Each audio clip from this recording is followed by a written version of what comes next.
80 বছর বয়স। 4 সালে আমি অবসর গ্রহণ করেছি। আমি স্কুলে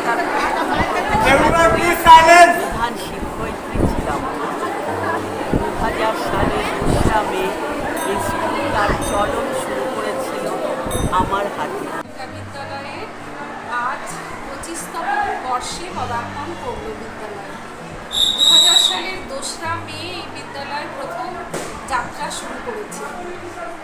প্রথমে বিধাননগর গভর্নমেন্ট হাই স্কুলের কয়েকটা ঘর নিয়ে সেখানেই ক্লাস শুরু হয়েছিল। পরবর্তীকালে বিদ্যালয়ের নিজস্ব ভবন, যে ভবনে আমরা এখন বসে আছি, এই ভবনে ক্লাস শুরু হয়, পড়াশোনা শুরু হয়।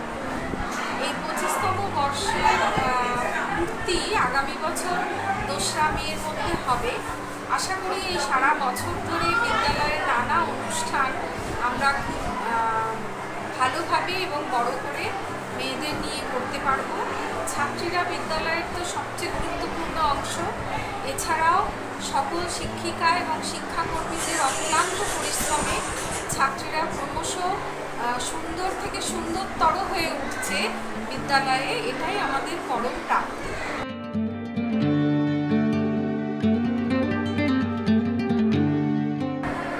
আমি 2014-তে সহপ্রধান শিক্ষিকা হিসেবে এই স্কুলে বেগম রোকেয়া স্মৃতি বালিকা বিদ্যালয়ে জয়েন করি এবং আমার চাকরির শেষ 6টি বছর 2020 অবধি আমি এই পদেই আসীন ছিলাম।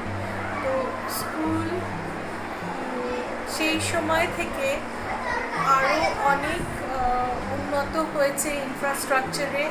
তখন আমাদের অডিটোরিয়াম ছিল না।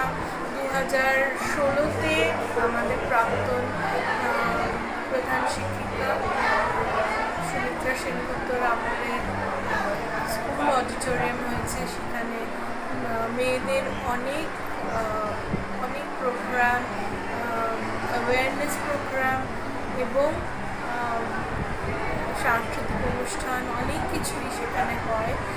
আর তাছাড়া স্কুল বিল্ডিং অনেক এবার বেড়ে গেছে এবং মেয়েরা অনেক ব্যাপারে, অনেক চারপাশের অনেক অনুষ্ঠানে তারা অংশগ্রহণ করে এবং একটি সমৃদ্ধ স্কুলে পরিণত হয়ে গেছে এই 25 বছরে। আমি বিশ্বাস করি এই চলা থামবে না, জলইবতী সমানে এগিয়ে যাবে। আমার হাত ধরে যে স্কুল শুরু করেছিল তার যাত্রা, সেই যাত্রা অব্যাহত থাকবে। আয়াম আরম্ভ সুখায় ভবতু, এই প্রতিজ্ঞা দিয়ে শুরু করেছিলাম, যতদিন বাঁচব এই স্কুলের উন্নতি দেখব এবং যে সমস্ত দিদিরা আছেন, প্রধান শিক্ষিকা আছেন, তারা কিন্তু সবাই মিলে স্কুলটাকে অনেক বড় করে তুলেছেন। আশা করি স্কুলটা আরও বড়।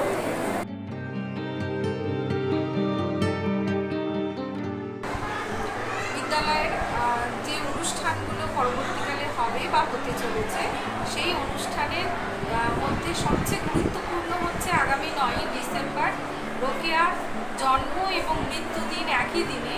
সেদিন আমাদের একটা বড় অনুষ্ঠান করার ইচ্ছে রয়েছে। আমরা প্রতি বছরই করি এই দিনটা পালন, কিন্তু এবছর আরও ভালোভাবে করার ইচ্ছে রইল।